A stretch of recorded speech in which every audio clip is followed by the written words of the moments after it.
My channel. আজ আমি চলে এসেছিলাম উলুবেড়িয়ায়। আর উলুবেড়িয়ায় রাসের জন্য খুব ভিড় ছিল। আমি গেছিলাম একটা কাজে, তো আমার কাজটা যদি হয়ে যায় তারপর রাশি ঢোকার একটা প্ল্যান আছে। তো দেখি আমার কাজ হলে কি করা যায়। চলো আবার পরে দেখা হচ্ছে। তো এই যে আমি রাশে চলে এসেছি আমার কাজের পর, তোমাদেরকেও একটু ঘুরিয়ে দিচ্ছিলাম। এটা কে কমেন্ট করো। এই দাদুটা সবাইকে ডাকছিল। আর এখানে ফটোশুট চলছিল, আমার কেউ ফটো তুলে দিতেছিল না গাইস। আর এই দেখো এখানে কি ভিড় গাইস, আর ঢুকি নাই এইটা দেখা। আর এই কুথাকুতির মাঝখানে তো ভিডিও বন্ধ করে দিছিলাম। ওই যে টেডিটা আমার মা আমার কিনতে দেয় নাই, এই জন্য দুঃখ হইতেছিল।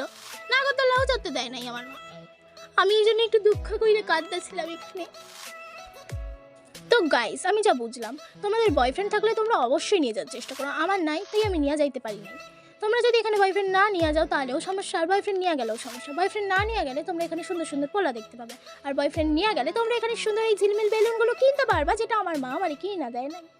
দুঃখ হইতেছিল, আর কি করা যাবে। তারপরে এই বাদাম গুড়কাঠি, এই জিলিপি মিলিপি আর এটাকে কি বলে আমি জানি না, এসব কিনে নিয়ে আমরা বাড়ির দিকে চলে এসেছিলাম।